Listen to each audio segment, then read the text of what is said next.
Hi, this module is about infrastructure security. Now, infrastructure security refers to the measures and the processes implemented to protect the vital physical or digital infrastructure from any sort of attacks, damages, or unauthorized access. This includes everything from roads and bridges to servers and databases. The goal is to ensure the stability, reliability, and resilience of these infrastructures, which are fundamental for the functioning of society and its economy. So, again, if we'll define it, infrastructure security encompasses the policies, strategies, and measures implemented to protect the fundamental systems and assets of an organization. So we are further dividing it into different things like physical security, network application, operational endpoint, and data security. So in physical security, it's a measure to protect the buildings, personnel, and hardware from physical actions and events that could cause serious loss or damage. So example could be a corporation uses biometrics access to control the combination of surveillance system to secure the headquarters. So physical security includes even the security guards which are there, which are protecting the infrastructure for any sort of attacks or anything like that. Then we have network security. It involves protecting data stored and transmitted over the computer network. So we'll have to keep an eye like what kind of data is being transmitted on the network. And if we are properly making sure that there is no one who is actually able to gain access to the data. So an online retailer employs a firewall, for example, or intrusion detection systems, or maybe the encryption protocols are used in order to protect the network.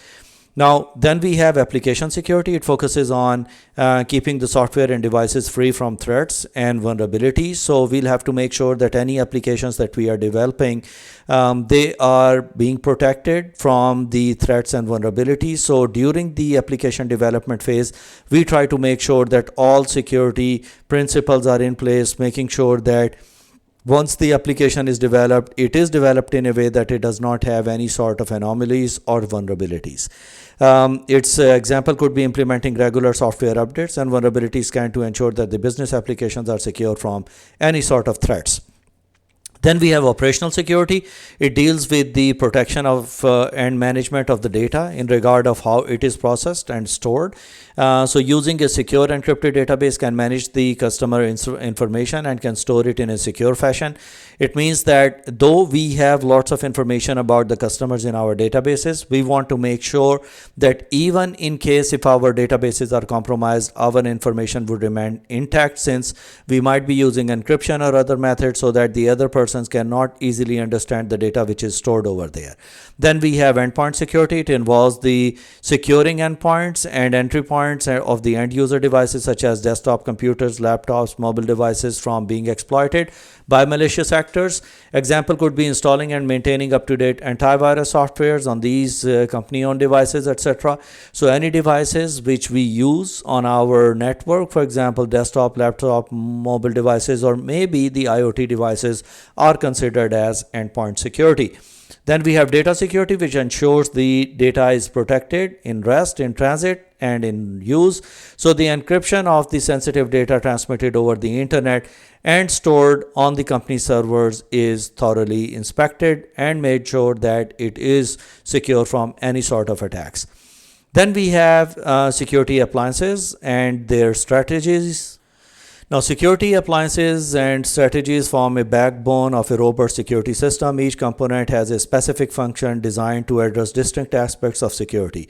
So we have different security strategies over here, just like gap analysis, segmentation, isolation, least privilege, and configuration enforcement.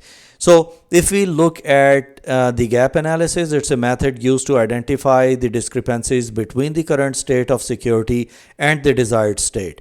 So what we are doing in this is that it's a process that involves identifying any sort of discrepancies between the current state of the security and the desired state, because it helps the organizations pinpoint the vulnerabilities and areas needing improvement in getting to the stage for strategic enhancements.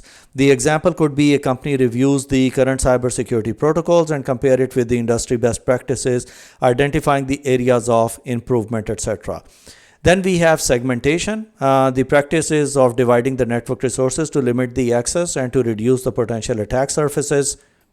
It ensures that if one segment is compromised, the breach impact doesn't extend to the other parts of the network. As we explained earlier, that we can segment the traffic in different divisions. For example, like if you have an accounting division, it would have its own separate network, which is different from HR and finance. So if, for example, one of the departments is being compromised, it would not affect the other departments which are also on the same network. So we create VLANs, which we call as virtual local area networks within corporate networks, to separate the development and production environments. Then we have isolation. Isolation means separating sensitive systems from the general network to restrict the access or to minimize the risk of exposure. This is particularly crucial for critical data or the systems that, if compromised, could cause significant damage or disruption. Example could be using physical or virtual separation to isolate the payment systems network from the rest of the retail network. Least privilege is also very important, where we ensure that the individuals have only the access necessary for their roles to minimize the risk of data breaches. Now, this minimizes the risk by limiting the number of resources and data an attacker can reach through the compromise of a single user credential. Example could be restricting access to sensitive data only to the employees who requires to perform it or to use it for their everyday duties, etc. Then we have configuration enforcement. It means that applying the security configuration consistently across the devices to ensure all systems comply with the policies. It ensures that all devices comply with the organization's security policies, reducing the likelihood of breach due to misconfiguration. So we keep on checking, and we deploy the systems in a way that if we are deploying the image, the base configuration should remain the same on all systems. Hence, we make sure that the configurations are thoroughly tested and they are secure against any sort of attack. So implementing an automated tools like enforcement of security settings on all company-wide devices ensures that they meet the corporate security standards. Further, in the same strategies, we have decommissioning, removal of unnecessary software, selection of effective controls, and device placement. So if we are talking about decommissioning over here, decommissioning means that safely removing the systems and data from services to ensure that the residual data cannot be exploited. So in decommissioning, we will ensure that all sensitive data is securely erased and that the systems are disposed of in a manner that would prevent any sort of data recovery, etc. Securely wiping the physical or destroying the hard drives from decommissioned servers, etc. is very important, because we don't want that if anyone else is using those servers, they'll be able to rebuild the data. Removal of unnecessary software, eliminating the potential vulnerabilities by reducing the number of installed applications. By decreasing the number of installed applications, we limit the possible entry points for the attackers, streamlining the systems to essential functionalities only. So regularly auditing, uninstalling the unused or non-essential applications from the corporation devices to minimize the potential entry points for the attackers. Then we have selection of effective controls, choosing appropriate security measures based on the risk assessment to protect against identified attacks. So it is about tailoring the security measures to fit the specific threats and vulnerabilities identified in the risk assessment phase. So after identifying the high-risk data interception, implementing end-to-end encryption to all internal communication would help us toward having a selection of effective controls. Then we have device placement, optimally positioning the devices within the network to enhance the security and functionality. Proper placement can prevent unauthorized physical access and reduce the risk of environment damage. Now, strategically placing the network security appliances such as firewalls and intrusion detection systems to monitor the control of the data and the critical points is very important, because we need to make sure that where are we placing our firewalls, and if we are able to detect and to block the access from other entry points in order to protect the infrastructure. Then we have common network devices and threats. So in common network devices and threats, we have devices such as routers and switches from the backbone of our communication systems. However, they introduce various security challenges that need to be addressed to protect the network. Now, we have switches and routers, port security measures, MAC address spoofing, and port mirroring. So in switches and routers, these are the core components of the network infrastructure with specific vulnerabilities like MAC flooding or ARP poisoning, etc. We covered it in one of the lectures earlier. So a switch could direct the LAN traffic and the routers can connect to the networks. Example could be the switch manages the LAN traffic, whereas the router connects to the internet, which is vulnerable to MAC flooding also. So if we are talking about the switches and routers, as we mentioned about the MAC flooding, this attack overwhelms the switch's MAC tables, causing it to behave like a hub and broadcast the packets to all ports, which can be intercepted by the attacker. And just to remind you again, for the ARP poisoning, that involves sending falsified ARP messages in a network. This attack redirects the traffic intended for one host to the attacker, enabling them to intercept and manipulate the data. Then we have port security measures. In this, the technique this is used to secure the physical and logical ports for any unauthorized access, like the physical locks and the MAC address filtering, etc. Example could be switch the configuration to allow only the devices with known MAC addresses. Then we have MAC address spoofing. That's the changing of the device's MAC address to bypass the network security measures. Spoofing tools, for example, are the components of it or any sort of NAC systems. So the example could be the attacker uses spoofed MAC address to mimic the authorized access, bypassing the MAC filtering.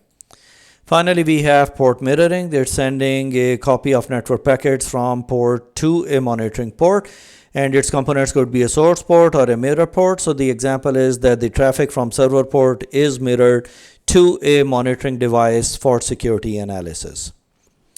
Then we have in the infrastructure security hardware, we have firewalls and proxies. We all know that the security hardware is the first line of defense in protecting the information systems from external and internal threats. These devices are specifically designed to fortify the network by managing the traffic, detecting anomalies, and preventing unauthorized access. So first of all, we have firewalls. Firewalls are a network security device that monitors and controls the incoming and outgoing network traffic based on the predefined security rules. Now, you might have seen that there is a firewall which comes installed in Microsoft Windows. That's a software firewall or software-based firewall. We have hardware firewalls as well, which are the appliances that are installed on the network, which filters all the traffic which is coming in and going out of the network. So the traffic filter, that's the first functionality of it. It blocks and allows the network traffic based on the IP addresses and ports and protocols, etc. Then we have stateful inspection. It monitors the state of the active connections. So example could be a company can use a firewall to configure and block the incoming traffic to certain countries known for cyber threats. There are lots of things in it. We can filter the applications, websites. We can allow the access based on the IP addresses, MAC addresses, username and passwords, demographical locations, etc. So there are lots of things that we can do using the firewalls. Then we have proxies, and in that we have two kinds of proxies, which is forward proxy and a reverse proxy. So proxies are the devices and programs that act as the intermediaries to requests from clients seeking resources from other servers. So they are also used to authenticate the users on the network. You have two kinds of proxies, which are forward proxy, which manages the outbound request with caching and security, and reverse proxy, which manages the inbound request, providing the load balancing and SSL encryption, etc. So a forward proxy caches the web pages to improve the load times, and reverse proxy detects the internal servers or protects the internal servers from direct internet exposure, etc. Further, in infrastructure security hardware, we have honeypots and honeypots and intrusion detection and prevention systems. Now, honeypots and honeypots are the decoy systems designed to mimic likely the target to cyber attacks to detect or deflect the study or the hacking attempts. So we deliberately deploy it on the network. So if there is any person who is deliberately looking for any sort of potential weaknesses in the system, it would lure them to attack these systems, and then we learn their patterns and what tools they are using in order to penetrate in those systems so that we can protect our network. Honeypots simulates a vulnerable machine to attack for the attacker to attack, and a honeynet is a similar to a real network to engage in and to analyze the intruders. Honeynet and simulating a financial network to attract and analyze the malware and attack methods from the cyber criminals, etc. Then intrusion and detection systems, security appliances that monitor the network systems activities and malicious activities or policy violations that can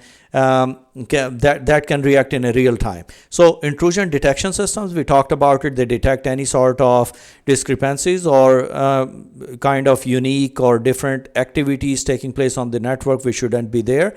Whereas intrusion prevention systems, they detect and prevent any sort of attacks. So detection, its function could be the identification of the potential breaches based on the known patterns or abnormal activities, or prevention could be automatically stopping or detecting those malicious activities and informing the administrators to take the necessary action in order to tackle those kind of situations. An example could be that an IDS or IPS detects or blocks the ongoing ransomware attack by cutting off the traffic from the source IP address. Then we have different software security protections. So in the digital age, software security tools are essential for protecting data, applications, and systems from evolving cyber threats. We'll discuss three major tools today, which would be web and DNS filtering, file integrity monitoring, and extended detection and response. You'll mostly find it as FIM and XDR. So web and DNS filtering is a security measure that blocks access to malicious websites by analyzing the web traffic and DNS requests. So it's an appliance which keeps an eye on those things. Web filters would be there that would inspect the website content, and DNS filters would block or redirect the DNS requests from malicious sites, etc. Example could be that an organization uses DNS filtering to prevent access to known phishing sites by reducing the risk of data breaches. Then we have file integrity and monitoring, which is called as FIM as well. It's a security process that monitors changes in the files on the computer systems to alert the administrators for any unauthorized modifications. So it would look at the integrity of the files, that if they are changed by the rogue sources, etc. So it's a monitoring software that would track the changes to the files and directories and alert the system that would notify the administrators for any changes. Example could be FIM software detects unauthorized modifications to the systems files on the server triggered by an alert to the IT administrator. Then we have XDR, which is extended detection and response. It's a security solution that aggregates and correlates the data from various security products to improve the threat detection. So it would be collecting the data from different devices, making sure that it is understanding the logs and different events which are collected from different devices. So it does the data aggregation, collects the data from multiple sources, then do a correlation engine, do a correlation analysis on that, because it has a correlation engine that would analyze the data to identify the threat patterns. Example could be then a XDR system correlates the alerts from endpoints, network traffic, and email gateways to detect the sophisticated cyber attack. Then we have secure infrastructure design. Now, it involves multiple layers of security features or security measures to protect the data, applications, and the network integrity from internal and external threats. So in order to do that, we have air-gapped networks, physical and logical segmentation, virtual LANs, demilitarized zones, as we say as DMZs, and jump servers. So air-gapped networks are the networks that are physically isolated from unsecure or public networks to prevent any unauthorized external access. This isolation would help protect the sensitive data and systems by eliminating the pathways of the cyber threats. Air gapping is particularly used in military applications, critical for infrastructure. Anywhere which is of utmost security is required, we usually keep the networks as air gapped. So there would be a physical isolation, no external network access. And example could be a critical system handling sensitive government data is isolated on a air gapped network to prevent cyber attacks. Then we have the next topic, which is physical and logical segmentation. It's like dividing the network into multiple zones or segmenting the control in order to control the access and reduce the scope of potential compromise. As we discussed earlier, that we do the physical segmentation using the separate physical networks, or the logical segmentation like the firewalls or other devices to segment the traffic. Example could be that the corporate network is divided into public customer service area and a restricted employee only area. Then we have virtual area networks or the virtual LANs, which is a technology that allows multiple virtualized networks to segment to coexist on a single network and infrastructure, like by tagging it, which are assigned labels to packets to indicate the VLAN membership, or to switch the configuration by setting up the network switches in respect to the VLANs. Example could be different departments within the organization, like HR, finance, and other separate divisions would have their own separate VLANs. Now we have demilitarized zones and jump servers. Demilitarized zones are designed for the areas in a network that act as the additional layer of the security between the public-facing services or the internal network. So the DMZ would act as a buffer zone, adding an extra layer of security, whereas a jump server is, on the other hand, are controlled by the entry points into the network from the different security domain zones. They are commonly placed in the DMZ and are used for managing the devices within different security zones for additional security. So if we'll define DMZ as an external facing server placed in the control zone, for example, if you have any web servers, etc., or if you have a mail server, you'll be placing it in the DMZ zones, because you need your web server to be over there so that the external parties who are accessing your website, they can see your website, and for the email, so that your server is placed in DMZ zone so that it can send and receive the emails from there. Whereas on jump server, they are controlled access points for the administrator to access secure areas in the network. It is used, for example, if we have a jump server and you're sitting somewhere in the world and you need to connect to your computer in your organization. So regardless of the geographical boundaries, you'll connect to the jump server, and then from the jump server, you'll be able to access rest of the services within your organization. So example could be a DMZ is set up to host the company's web servers, while a jump server are used to secure the administrative tasks. Then in the end, we have zero trust and network access controls. So these are the modern security frameworks and controls. In the current security landscape, the approach of protecting the network resources has shifted from traditional perimeter-based defenses to more dynamic, identity-focused strategies. This transition is essential in a world where the network boundaries are increasingly diffusing into the checking the attacks and who's coming from where, and the attackers can originate from both outside and inside the traditional perimeters. So we need to make sure that whether if someone is trying to access the resources from outside or inside, they must not gain any access to any of the resources which are available. So first of all, we have zero trust model. It's a security model that eliminates the implicit trust and continuous verifies every stage of digital interaction. So we can say that zero trust is a strategic initiative that helps prevent the successful data breaches by eliminating the concept of trust from the organization's network architecture.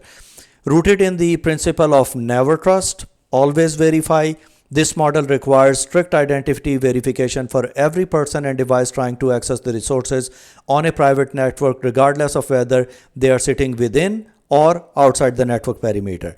So identity verification, strong authentication method, and least privilege, minimum access rights to the users. Example is a financial service company implemented zero trust requiring multi-factor authentication and continuous validation for all access to its internal systems. Then we have access technologies designed to ensure that the secure and controlled access to the network resources, particularly from the remote locations. So if we are talking about access technologies, we are talking about virtual private networks that plays a pivotal role in securing the remote access. VPN create a protected network connection when using the public networks, encrypting the data, and allowing the user to securely access the corporate resources remotely. This technology is crucial for supporting a mobile workforce while maintaining a strict security measure. So we'll define the components of it as VPN, secure encrypted connections, and remote access solution, which are the tools for securing the connectivity. An example could be a corporation uses VPN terminology or the technology to secure the remote employees accessing the corporate network, ensuring that all data transmitted is encrypted. Again, it's the same thing that if you're sitting somewhere remotely and you want to access your network, you'll use a VPN connection which is provided by your organization.